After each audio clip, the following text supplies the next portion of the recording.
Oh, mga ka-Bertudes, hello. Maraming nagtatanong sa akin kung mananalo daw ang side ni Duterte ng yung mga ang tawag doon, parte ng Duterte, kung mananalo daw. Sabi ko naman sa inyo, kung ayaw nyo magsisi at gusto nyo ng siguradong iuupo, Duterte na tayo. Yan. Para sa mga gusto talagang ibalik yung mga nawala at maging maayos ang bansa, maging maayos yung problema. Yan. Duterte lang talaga. No? Nakikita ko yung walang pagsisisihan, yung bless of God diyan sa mga Duterte, at labanan ng mga kasamaan at labanan ng mga maling gawa. Ayan, sabi ko nga sa inyo,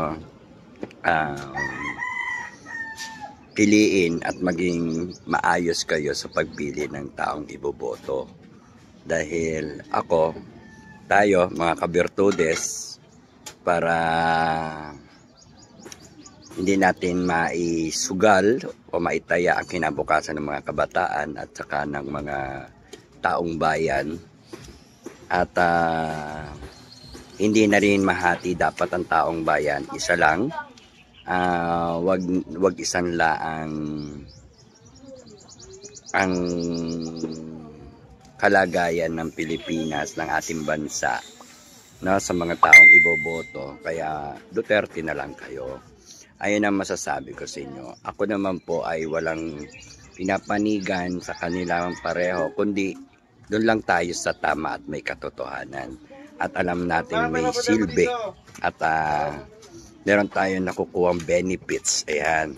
May kapakipakinabang at totoo. Ayan, prangka.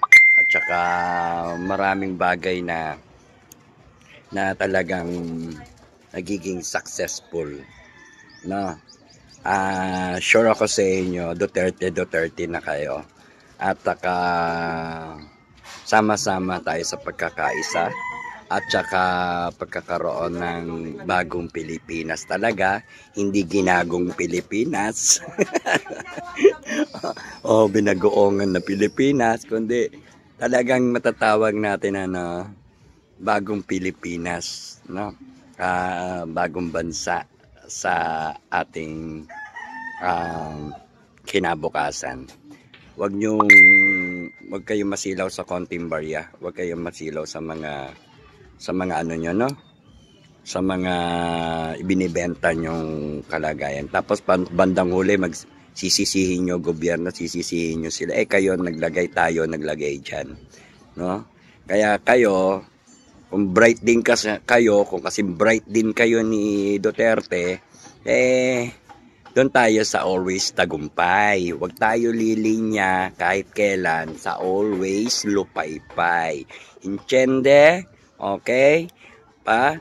Wala na kayong tatanggalin sa linya ng Duterte. Lahat sila iboto. 10 lang sila. Ang kalaban ay 12.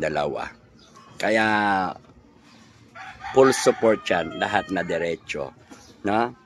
Hindi ako maka Duterte, hindi rin ako maka Marcos, hindi rin ako mahilig sa politics. Tinitingnan ko yung kanilang mga strategy, technique, at saka yung mga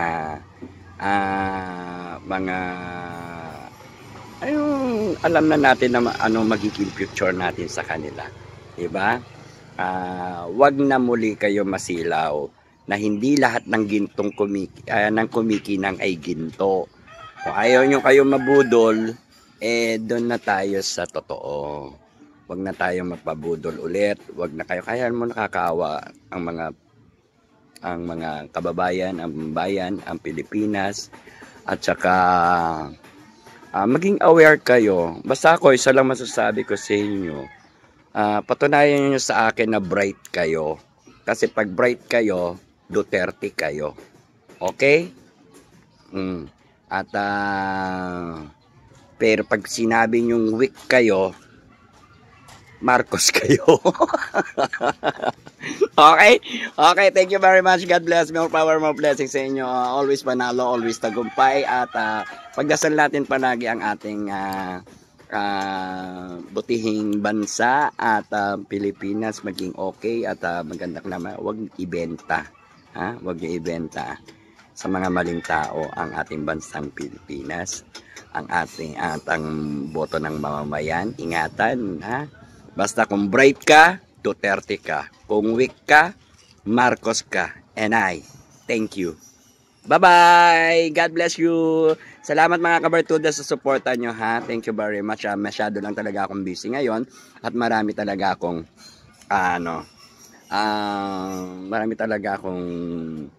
client in personal at saka dun sa mga from YouTube, from other country, yan. So, sobrang busy tayo. Kaya, yan ang tip ko sa inyo. Huwag na kayo maguguluhanan, ha? Yan ang sinabi ko sa inyo. Kung bright ka, Duterte ka. Ha? Kung weak ka, Marcos ka. Kung gusto mo sa linya ng lupaypay, edi sa linya ka ng lupaypay. Basta ako, always tagumpay! Ayan mga kabartudes, always tayo tagumpay, always panalo, always tagumpay. Maraming salamat. Kung bright ka, Duterte ka. Kung weak ka, Marcos ka. Thank you. Bye-bye.